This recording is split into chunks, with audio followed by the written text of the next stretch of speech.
Hi everybody, it's Alex. Welcome back to Somewhere in October. Happy 2025. I am so excited for 2025. I cannot even tell you.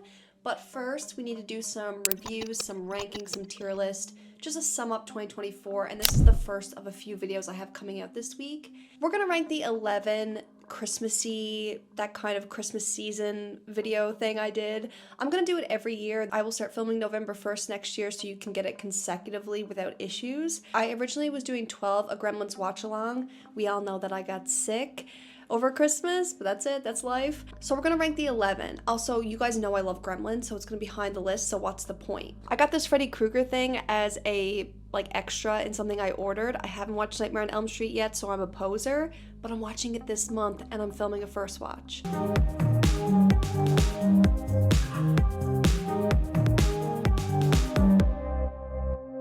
So let's rank those Christmas horror, wintry movies, and I'm gonna be honest, this ranking has to take into account not just if it's a good movie, not just if I liked it, but also if it's going to be a Christmas or December movie that I want other people to put on their watch list. Yes, you should watch this every December, or actually, no, it's not really meant for that. But let's get into the ranking. So coming in at number 11, dead last, and yes, very confident in this being dead last position, is one that I actually couldn't publish to YouTube, and we'll talk about that. That's interesting. It's Await Further Instructions. So this is going to be spoiler free. This movie takes place on Christmas, but let me tell you right away that Christmas has nothing to do with it. It didn't feel like Christmas. There were a few decorations. They spoke about it being Christmas, but I mean, it did not have any significance to the story. It was more of an excuse to get a family that doesn't get along well in one place so everything could happen, and it could have been any excuse. They could have just had a weekend they had to stay home. So it just doesn't work as a Christmas movie. I think it got banned on YouTube. It's not a copyright ownership block. When it got picked up, it was blocked in certain regions. This movie came out right before everything that happened between 2019 and 2024, whenever the whole, I don't want to talk about it because I'm actually really nervous that it's gonna get flagged. But this movie is about a family who is ordered by a TV to do different things, to make themselves pure, to make themselves ready, and they think they're trusting the government. And in this is layered so much racism. So much racism that doesn't need to be there. And my review on Letterboxd is actually, you didn't need the TV. You didn't need Christmas. You locked this family up for a weekend, all of this would have happened anyway. I stand by that. The amount of hatred in this and the conflict between everyone, it did not need to be to the points that it was, and it actually made it very uncomfortable. The concept itself was really fascinating, but if you watch this now and talked about it now, it's definitely going to be very divisive because it's very controversial in everything it covers. It's just not an enjoyable watch. I did like towards the end, there's a really freaky thing they do. Think reanimation of a dead person, but that's all it really has going for it for me. Coming in at number 10 is The Lodge. So I actually think about this movie a lot. I don't think it's a horrible movie, but for me, I don't like trauma horror. That's something I'm learning about myself. When it dives into trauma and horror that results from that, or even psychological horror that comes from trauma, it's not really my vibe. And this was just so dark. Every kind of darkness you can think of is basically in this movie. So we have a family. There are two kids. They have their mom who is separated from their dad, and he's actually getting married.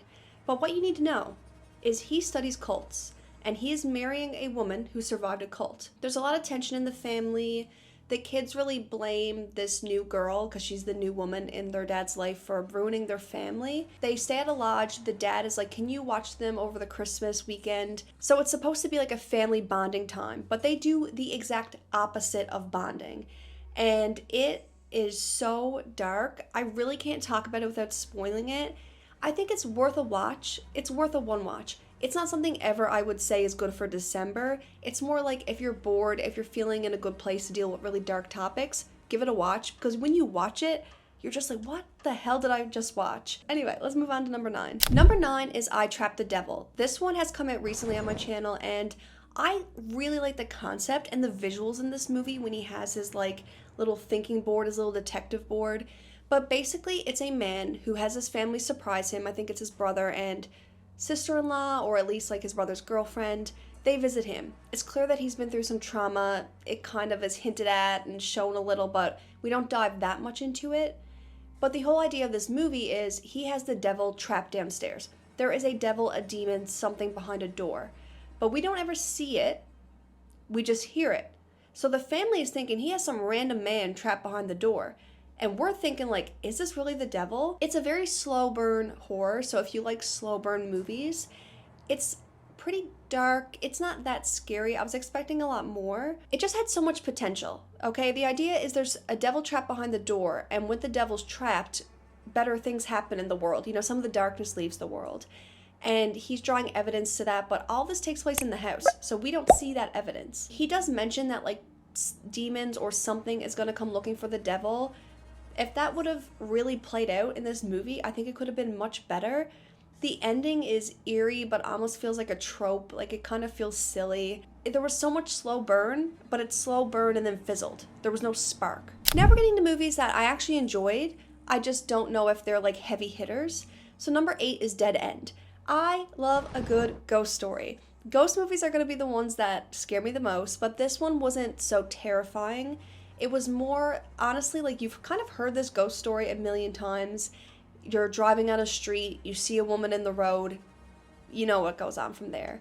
So it's a family, it's very Christmassy in the setting, but it's like they're going to Christmas Eve. Christmas gifts play a part into it, but the characters are so likable, and their interactions with each other, there's so much dark humor and sarcasm. Like, it's just stupid funny in parts, and there's times when you shouldn't laugh that you do laugh, and there's times when you should laugh but you're like, what is happening? So it's really entertaining in that perspective. It doesn't have a lot of rewatchability. If you do watch it, there's an end credits scene which is actually very important to your perspective after the movie, but I liked it. It's not a movie I'm gonna watch every December, but if somebody was like, oh, let's turn on Dead End, I'd be like, yeah, sure, let's do it. Number 7 is Anna and the Apocalypse. So this is a zombie musical. When it started being a musical, I wasn't ready for it, okay? I did not even know. Actually, I think I wore this sweater in that first watch. But it kind of slapped. The characters were really likable, but the thing with this movie is it was really depressing. It was so funny to have a musical paired with zombies, and there was action, but it ended up just being really, really sad. I know it's realistic, but it was still sad. I was crying a lot, but it was fun. And again, like Dead End, if somebody turned it on and said, do you want to watch this? I would say sure, but I'm not gonna watch it every December because I don't need to cry like that. And the musical parts, you know me, musicals. I can handle it for a little while, but then I'm like, okay, next. Number 6 is Krampus. So this is the 2015 Krampus. I like this movie. I didn't love it. It just wasn't dark enough for me. You guys are getting to know me now. I like it dark, apparently. It felt like sometimes it was trying to be a PG-13 movie, and then sometimes it was trying to be a really horrific movie. And if it was more horrific throughout, I think I could have really got into it. There is an act where they go up, and there's basically all these monsters and creatures that are related to Krampus. And it was on, like, my reactions, it was so good. I was actually just like jaw dropped, like, oh my god, what is happening? That was so fun, but it wasn't like that the whole movie. Now, they did stick the landing in the end. They did stick the landing. I thought they were going to cheap out, and they didn't.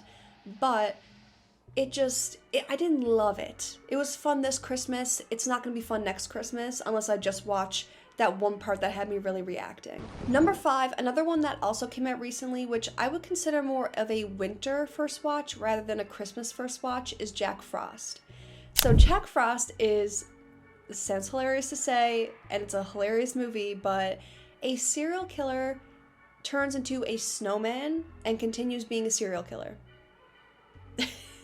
I really don't need to explain more than that.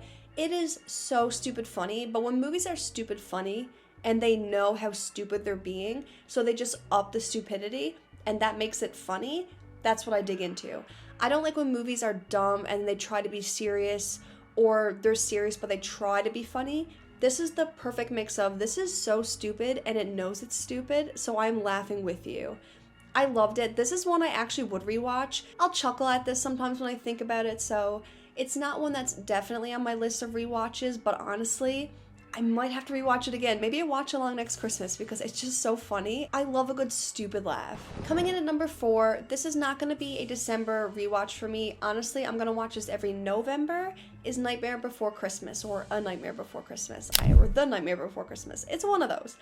I have heard about this a million times. Yes, I've never seen it. I didn't publish this first watch on the main channel. It's actually on Patreon. Editing musicals is impossible because music gets copyright stricken way easier. So it made it kind of a weird video. So I just put it on Patreon, but I did really enjoy it. Okay, I've seen the visuals. I knew it was going to be my vibe, and it was just so fun. It was charming, and it was silly, and it was stupid, but visually it was beautiful. And yeah, some of the music numbers kind of drag. The ones I recognized, I loved. I don't like musicals, you guys know this. I'm obsessed with Oogie Boogie. Why is he a gambler? Okay, I don't know. It was just so charming. So it's something I think is perfect when you're in that November, December period. You kind of want to get into Christmas, but you're mourning Halloween. That's kind of the perfect sweet spot for it, so it's gonna go there. Number 3, I could put on my Christmas watch list, but honestly, it doesn't have a lot of rewatchability for me unless you're watching for the performances, which I may do, but again, it's more of a November, early December. It's not really a Christmassy, and it's Misery. Come on, guys, Misery. You knew it was gonna be high on my list. Kathy Bates in this is crazy. I knew she won an Oscar for this. I knew she was known for this. Her acting, I didn't doubt her for a second. I actually mostly watched her in American Horror Story, so I knew her range, but to see her switch from subtly crazy, like keeping it together, genuinely happy, genuinely sad, genuinely mad, manic, it was fascinating to see her do that with fluidity. This movie was so good. I loved Buster. I love this movie. It just doesn't have a lot of rewatchability for me because now I know what happens, but all my comments have been like saying, oh, the book is totally different, like it takes it to the next level. So I think instead of rewatching this next year, I'm gonna read the book. But I loved it. We're getting to my top 2. I'm gonna watch these every year. I'm obsessed with these movies. I order them this way because this ranking list is about, the Christmas ones I'm gonna watch every year, the Christmas ones I want everyone to watch, and you'll see why the number 1 is in number 1. But I want you to know, if I was just ranking horror movies or movies I liked in general, number 2 would be number 1. Number 2 is the original Black Christmas. Everybody, this is like the most requested maybe on my channel, especially after I watched Halloween. They were like, you need to watch this. You need to watch this movie. Damn, you guys were so right. You guys know me. I trust you with my life. It was so good. I'm gonna do a whole video on this because it was honestly so good for its time. And not just being a horror movie, but for the character development and the conflicts. Even when you think about the police and chasing leads, like everything was so spot on. But at the most, you guys know the stalking in movies really gets me. And it has that stalking, it has that POV, it has that unsettling air around it. And I just really enjoyed it. Not only am I gonna watch this every Christmas, I also don't think I can wait for Christmas to watch it again. It's a movie I'm gonna watch and rewatch. It's in my top movies. I loved it. Olivia Hussey is so great in it. I am so sad that she passed away, honestly, right around when I posted my video, so we'll keep her memory alive in this community, of course, and keep watching for a full video discussion on that one. But let's get into my number 1. My number 1, my movie that not only am I going to watch every Christmas, I have told everybody and their dog to watch this, and the reason it's number 1 is because it is that kind of movie that even if you're not really into horror, you can watch it and enjoy it, and that's Rare Exports.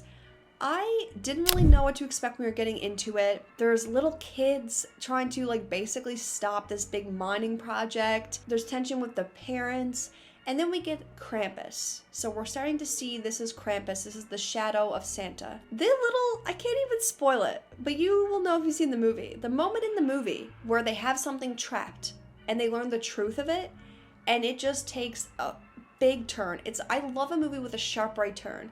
That little man in this movie, he just takes the steering wheel and he's like, I'm gonna do this, we're gonna win, I'm gonna figure this out. I was crying, I was laughing, I was cheering, it was so fun. And then the meaning of Rare Exports will come to you at the end of the movie, and I thought it was just so brilliant. It was perfect to me. It was fun, it was Christmassy, it was creepy, it was scary at times. It wasn't terrifying or anything, but when it comes to Christmas movies, I think it's really perfect. It's perfect for somebody like me who, I don't care about the really cheesy rom-com things. I don't even really like cheesy family dynamics. I like cheesy when there's horror, so I loved it. There's little one-liners that are so silly. I just really like this movie, guys. So let me know what you think of these. Leave your recommendations for next Christmas. I promise I will start filming November 1st so you have them more in order. And yeah, thanks so much if you made it this far. Again, I hope you had a great holiday season, and if you didn't, screw it, it's 2025.